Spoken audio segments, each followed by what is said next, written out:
성경 말씀 느헤미야 8장 1절에서 6절입니다. 이스라엘 자손이 자기들의 성읍에 거주하였더니 일곱째 달에 이르러 모든 백성이 일제히 수문학 광장에 모여 학사 에스라에게 여호와께서 이스라엘에게 명령하신 모세의 율법책을 가져오기를 청하며 일곱째 달 초하루에 제사장 에스라가 율법책을 가지고 회중앞 곧 남자나 여자나 알아들을 만한 모든 사람 앞에 이르러 스문학 광장에서 새벽부터 정오까지 남자나 여자나 알아들을 만한 모든 사람 앞에서 읽으며 뭇 백성이 그 율법책에 귀를 기울였는데 그때 학사 에스라가 특별히 지은 나무 강단에 서고 그의 곁 오른쪽에 선 자는 마따디아와 스마야와 아나와 우리야와 일기야와 마아세야요 그 왼쪽에 선 자는 부다야와 미사엘과 말기야와 하숨과 하수바타나와 스가랴와 우술람이라. 에스라가 모든 백성 위에 서서 그들 목전에 책을 펴니 책을 펼 때 모든 백성이 일어서니라.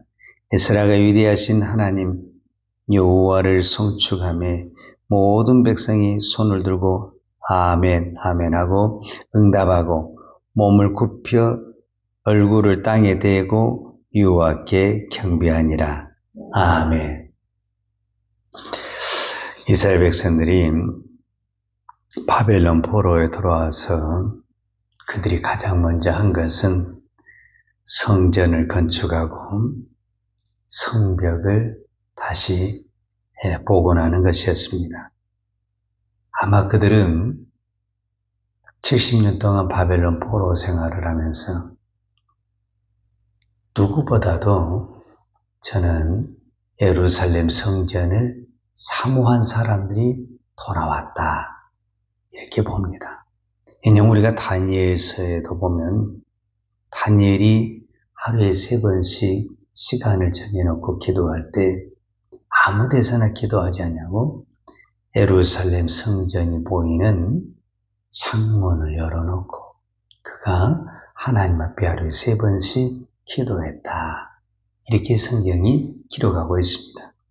그것을 보면 다니엘뿐만 아니라 그 포로는 그래도 경건하고 믿음으로 살려가는 모든 사람들은 늘 그 마음속에 예루살렘 성전을 사모하는 마음이 있었다라는 것을 볼 수 있습니다.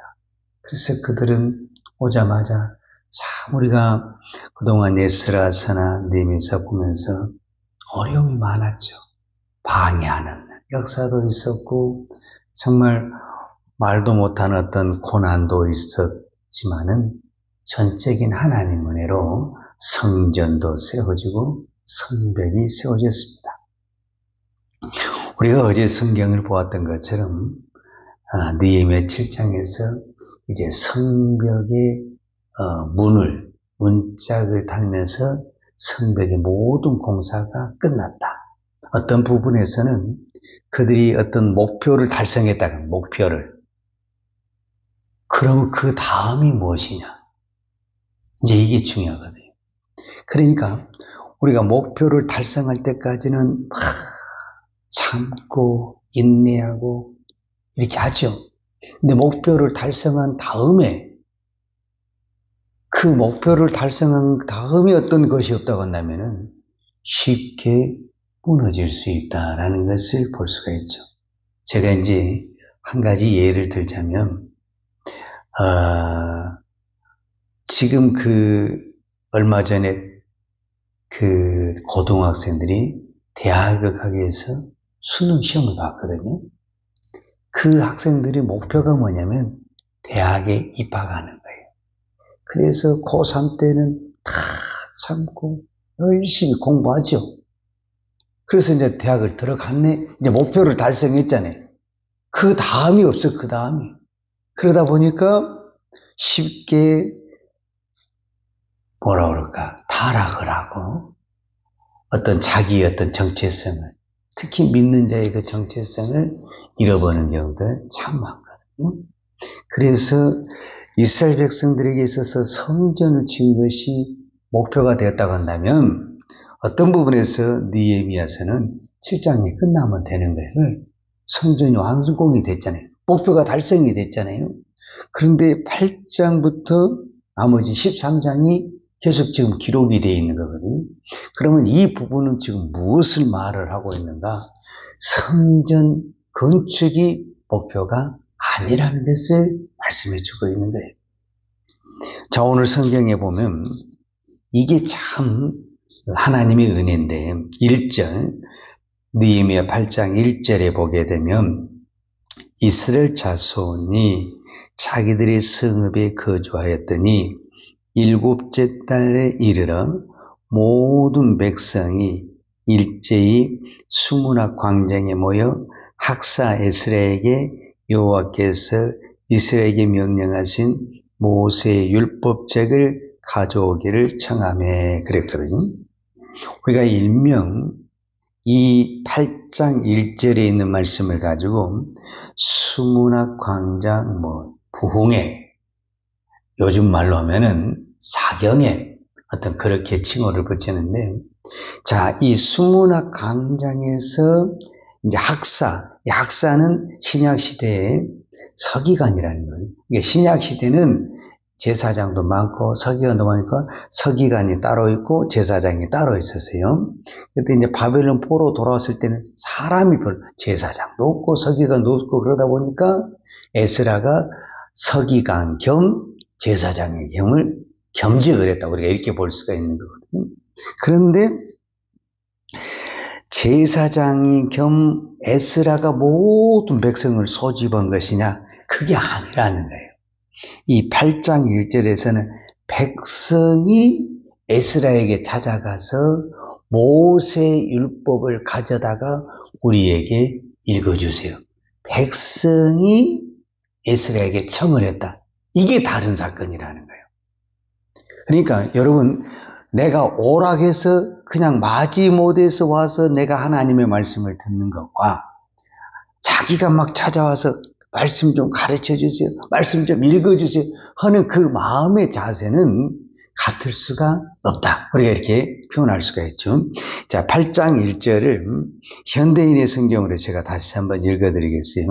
7월 1일에 모든 이스라엘 백성들은 일제히 수문학 광장에 모여 율법학자 에스라에게 여호와께서 모세를 통해 이스라엘 백성에게 주신 율법책을 가져와 읽어달라고 하였다. 그러니까 백성이 에스라에게 찾아가서 우리에게 율법을 읽어주세요. 오늘 우리를 말하면 말씀을 가르쳐주세요. 이렇게 했다 그러는 거예요. 그럼 왜 그랬을까? 이게 이제 오늘 이제 성경에서는 7월 1일로 되어 있잖아요. 근데 이게 이스라엘 백성에게서 이 7월 1일은 오늘 성경에 보면 이스라엘 자손들이 자기들의 성읍에 거주했던 7째 달에 그랬거든요. 그런데 이거는 이스라엘 백성에게서는 7월이지만 우리가 이 양력의 개념, 우리 개념으로 보면 7월 1일은 1월 1일이거든요, 사실은. 그러니까 이제 새해가 시작이 됐는데 어떤 부분에서는 새해도 시작됐고 새로운 성경도 지었고 모든 것이었는데 마음에 채워지지 않는 것입니다. 이거는요, 우리가 꼭 기억해야 되는데 성전이 새롭게 지어졌다고 해서 우리의 영이 자동으로 충만해지냐? 그렇지는 않다라는 것을 말해주고 있는 거예요. 자, 우리가 일상생활에서도 그걸 쉽게 예를 들 수 있는데 우리가 좋은 집에 이사를 가서 예를 들어서 좋은 집에 이사를 갔다고 해서 행복도 자동으로 감사도 자동으로 찾아오는 그렇지가 않다라는 거예요. 이 영적인 것은 건물로 채워지지 않는다. 영적인 것은 하나님의 말씀이 들어왔을 때 채워진다. 그러니까 그들이 분명 그렇게 예루살렘 성전도 사모했고 그 힘든 가운데서 성전도 지었고 그래서 이제 우리가 성전에 왔는데 이 마음에 채워지지 않는 그것이 있었다라는 거예요. 그래서 그것을 가지고 누구를 찾아가게 되냐? 학사 겸 율법학자인 에스라에게 찾아가서 우리에게 말씀을 읽어달라. 이제 그 말씀을 읽어달라 하니까 이 에스라가 그 말씀을 읽는 거예요. 그게 이제 3절이 어떻게 읽어버렸냐 하면 수문학 광장에서 새벽부터 중午까지 남자나 여자나 알아들 만한 모든 사람 앞에서 읽음에 뭇백성이 그 율법책에 귀를 기울였다. 그러니까 새벽부터 중午까지 보통 이거를 한 아침 6시부터 정오면 12시, 약 6시간 동안은 그냥 에스라가 꼼짝하지 않고 이 율법을 읽었다라는 거예요. 그러니까 이 6시간 동안 이 말씀을 들은 이 이스라엘 백성들이 이제 막 변화가 일어나는 거예요. 그 변화. 말씀이 이제 들어오니까 변화가 일어났는데 그 변화가 이제 5절과 6절에 나온 거죠. 에스라가 5절에 보면 에스라가 모든 백성이 서서 그들 목전에 책을 펴니 책을 펼 때 모든 백성이 일어서니라. 이제 에스라가 두루마리를 쫙 피니까 이거를 우리가 앉아서 들을 수 없다. 그러니까 그만큼 그들은 말씀의 경외함과 사모함. 그래서 다 일어서서 지금 하나님의 말씀을 받는 거예요. 그리고 이제 6절에 보니까 에스라가 위대하신 하나님 여호와를 송축하며 모든 백성이 손을 높이 들고 아멘 아멘 하고 응답하고 몸을 굽혀 얼굴을 땅에 대고 여호와께 경배하니라. 이제 하나님의 말씀이 들어오니까 막 속 안에서 아멘이 막 나오고 막 몸을 굽히며 이제 몸의 반응이라고 하죠. 우리가 흔히 말하는 그런 반응이 나타났다라는 것을 말씀해 주고 있습니다. 오늘 우리가 이 느헤미야 8장을 통해서 이스라엘 백성들이 그 성전을 건축하고 모든 것을 만졌지만 그들의 마음속에는 무언가 허전하고 채워지지 않는 것. 우리는 우리의 영은 오직 하나님의 말씀과 기도 외에 주님이 다른 것이 없다고 하는 것처럼 이것이 단순한 것 같고 이것이 정말 보기에 보잘것없는 것 같지만 우리의 영은 하나님의 말씀과 기도로 충만해집니다. 우리가 시편에 보면은 시편에 우리가 잘 아는 23편에 보면은 다윗이 이런 고백을 여호와는 나의 목자시니 내게 부족함이 없다. 그러니까 다윗은요 수많은 고난과 어려움이 있었지만 하나님의 목자가 되니까 하나님이 내 안에 충만하니까 부족함이 없이 늘 충만했다라고 볼 수가 있습니다. 오늘도 우리가 이 땅에 살면서 무엇이 그렇게 기쁘겠습니까? 무엇이 날마다 그렇게 감사하겠습니까? 무슨 좋은 일이 날마다 있다고 볼 수가 있겠습니까? 다 애로사항이 있고 아픈 것도 있고 힘든 것도 있고 다 고난도 있고 그 나름대로 어려움이 있지 않겠습니까?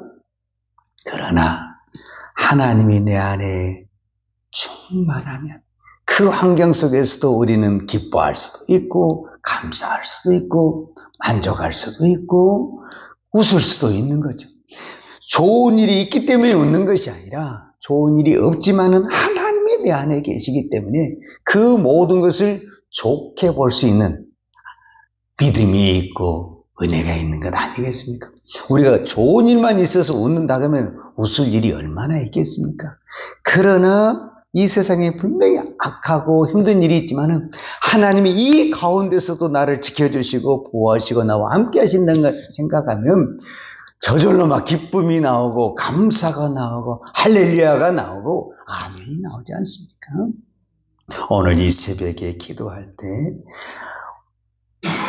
우리 안에 하나님의 말씀과 하나님의 내가 풍성해서 정말 내 안에 기쁨과 만족감이 있다고 한다면 이 세상에 어떻게 가든 나는 할렐루야 찬송하며 감사하며 아멘 할 수 있는 오늘 하루가 될 줄로 믿습니다. 기도하겠습니다. 거룩하신 아버지 하나님 감사합니다.